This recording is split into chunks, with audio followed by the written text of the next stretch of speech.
our time, about our focus, and it always starts with doing less of something so you can do more of something else. And I think that's something that God is teaching us this year. So this morning we're going to just look at our money, specifically our money. This kind of sums up investing versus spending. A good investment gives back over and over again, but spending takes from us forever. So it has long-term consequences both ways. So we're going to look at investing versus spending here first. Investing is using our money in a planned and calculated way for the purpose of getting a return. So what I want to point out is it takes thought. It's not something you just do. It doesn't just come naturally sometimes, but it actually takes thought. You got to put thought into investing with the purpose of getting a return. Spending is completely the opposite. It's the mindless and often impulsive action to use our money with no expectation of a return. And I put in action, impulsive action, because often when we're spending money, we just decide, oh, I'm hungry, there's a Burger King, I'm going to grab some food. And we didn't pack our lunch that morning, so now all of a sudden we're hungry and it's the middle of the day and we're taking that impulsive action to get some food. So it's not well thought out. So investing works for us and spending works against us. It's pretty much common sense there. But a good investment continues to give back to us many times over the original amount we invested into the investment. So if we invest well, it's going to give back many times over what we put into it. Pretty basic. Spending continues to take from us many times more than the original amount we originally spent. Kind of talking about that again. So here's what I want you to remember about investing working for us and spending working against us. Being successful in life is finding ways to maximize the investments of our money, not in acquiring more money to spend. And I think this is where a lot of people get it wrong. So people who win the lottery, for example, I looked up the statistics, and within 4 to 5 years, all the people who won the lottery are bankrupt. Not all the people, 80% of the people who won the lottery in 4 to 5 years are bankrupt. Can you imagine? You win, say, millions of dollars, and in a couple years, you have no money. It's because of this. You have to maximize your resources, including your money, not acquire more to just spend. So a lot of people in America and probably across the world, as their income goes up, so does their spending. And so as you make more, you spend more, and there's no margin. You're not investing, you're spending. And I want us to think of spending as wasting. So if you're investing your money, you might spend it at a restaurant, but you're investing it because, let's say you want to go out with friends and you want to have a time at a restaurant and enjoy time together. You're investing in that friendship. It's an investment. So one thing that Sarah really helped me in when we got married was I was a very much of a saver, but one thing I spent on was fast food. Growing up, we would leave early in the morning, so I would hardly ever get breakfast at home when I was running the lawn furniture business. And so I might have breakfast packed for me and maybe lunch, but I'd be out till late in the evening delivering swing sets and whatnot. So I was out on the road pretty much 3 days a week. Or I'm sorry, 3 meals a day, 5 days a week, sometimes 6. And so I pretty much every day stopped and got food. So it became part of my life. I'd stop at the gas station and buy a burger that tasted like diesel fuel at Hess's. Wawa wasn't around back then. But I would spend money on food pretty much every single day. So that was the one thing I just thought, oh, you had to. And when I started my company and I was out on the road doing sales, sometimes I wouldn't pack myself a lunch. So then by 2 o'clock, I hardly ate any breakfast. I've been up since 4, and I am starving. So guess what I do? Quickly pull into Wendy's, and I might have ordered off the dollar menu, but I was still buying food almost every single day. So Sarah and I talked about this, and we decided that if we're going to eat out, it's going to be an experience. We're going to invest in something, either ourselves or other people that we go out to eat with, but it's some kind of an investment, not just because we forgot to pack lunch. You see the difference? One's a choice, one's just an impulse and an action. So we have to find ways to maximize our money and invest it, not find ways to just make more that we can spend.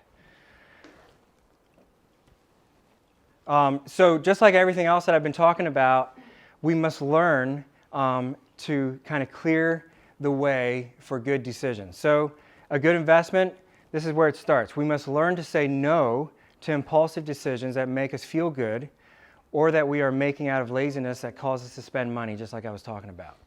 So if you don't have money to invest, you can't just start investing. First, you got to start not spending so you have a little money to invest. That's where it starts. So you clear the clutter so you can do the good thing. Less of one thing so you can do more of the other. Here's the other thing. We need goals and plans for our money if we're going to invest it. Otherwise, we'll spend our money wherever we feel like it first. Because if you don't have a plan, your wants and your desires and your impulses have a plan for you. And so do the other people around you, and so does Burger King, and so does Wendy's, and so do all the other people who are trying to get you to spend money at their place. They have a plan for your money. But if you have a plan for your money, you'll actually do something with it. So you have to say no, clear the clutter, and then have a plan. So I've talked about this before, but I'm going to bring it up because this is the perfect example. Sarah and I, when we first got married, we bought an investment property. Sarah was starting school, and I was not making very much per year, but I was putting Sarah through school and paying off an investment property. And the way we did that was we had a plan. All the extra money that we did not spend in 1 month, we'd put that extra money into the house to pay it off. That was our plan for the money. And so when I went to Wawa, because when I worked for this other fencing company, everybody thought every single morning they had to go to Wawa to get a coffee, a donut, a breakfast sandwich, and something for lunch every single day. And so I was the driver, I was the foreman, and I'd pull into Wawa, and they'd all go in to buy their food, and I would pull out my carrots. And I'd start chewing on my carrots while I was sitting at Wawa. They're in there getting food. And you know what? I could do that because I had a plan for the money I was saving. If I had not had a plan, I guarantee you I would have walked in there and got a donut because I love a donut more than most people. I do. They're calling my name right now. So without a plan, I would have failed. Without a plan for my money, I would have failed. I would have went into Wawa and I would have had that breakfast sandwich. I would have gotten that donut. So I needed a plan. And at the end of each month, when we tally up all of our expenses and our income, and if there was $100 left over, that went into the house. And man, that felt good.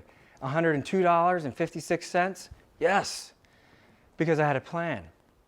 So you got to have a goal, you got to have a plan, and when you have that, you can actually be successful at investing your money.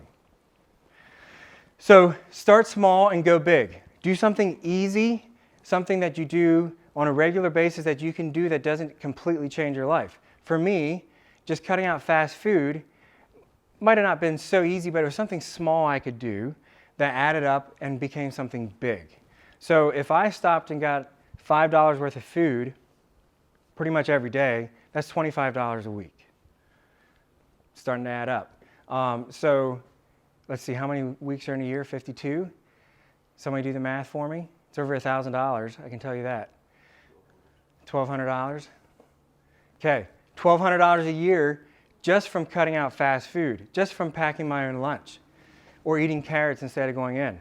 So start small and watch it go big. Find something that you're doing that you're spending money on that you don't need to. It's not increasing the quality of your life. It's not investing in the friends around you. Those kinds of things you can cut out so you have money to go to the restaurant with your friends when it's time to go out with your friends and have a good time together. So start small, find something small, and take it big. So investing versus spending is basically, one's a choice. You think ahead, you make a good choice, and the other's kind of just an impulsive action that you haven't thought through. And just remember, everything we do compounds. It gets bigger. Like I talked about last week, the things we do over and over grow. So if you invest well, that's going to grow. If you spend really, really much of your money, you're not going to have any money because it also grows. And a good investment starts with just clearing the clutter, saying no to spending so you have money to invest, and then have a plan so you can stick to it. Pretty simple. So investing is a choice, spending is an impulse, and choices bring us results, impulses bring us consequences. It's a difference. So that's pretty much all of life, but think of it in spending. Choices bring us results, impulses bring us consequences. And I'm going to quote the great Amanda Martin here. This here I've thought about a lot. Did I know I needed this before I saw it? We were talking about spending in the office one day, and Amanda said, well, one question I always ask Zach or myself when there's something that we see in a store and all of a sudden I want to buy that thing and take it home, it's like, did I know I needed this before I saw it? That's a really, really good question. Thanks, Amanda. I've asked myself that quite a few times. So right here, just to finish this up, if you don't remember anything else from this talk, remember this. Choices bring us results. Impulses bring us consequences. Which one do you want? And then start by asking yourself, did I need this before I saw it today? Am I spending my money, or am I choosing where to invest my money?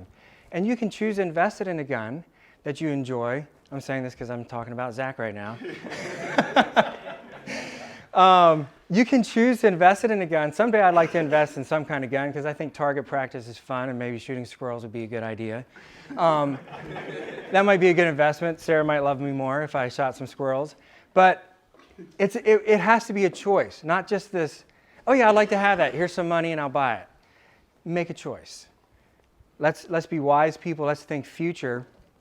And we've talked about this before as well, that today connects to the future. Today connects to tomorrow, and then the next day, and that's how you get somewhere. So remember, the money you spend today, you can't invest tomorrow, okay? You can't have both. You have to do less so you can do more. Jonathan brought this up this morning. He didn't know I was talking about this, but a neat little paper. He's going to put it on the door out there. If you place your wants over your needs, then you'll live in need. That's pretty powerful. If you place your wants over your needs, then you'll live in need. Long-term thinking versus short-term thinking. I'm a pretty young man, but I've already seen the huge impact that investing has in my life. So what I want to say about this for the company is, let's be very careful where we spend our money. Let's take care of our tools so we're not just having to go out and spend money on things we don't need to. That's something I want to focus on going forward. We have in the past, but even make it more of something we're doing wisely as a company, because if we invest our resources, our money, in the right places as a company, we can grow. We'll have the money to grow. We'll have the money to pay all of us more if we invest versus if we spend as a company. So let's look for ways to spend less and invest more as a company. I'd love your thoughts on that stuff if you have any.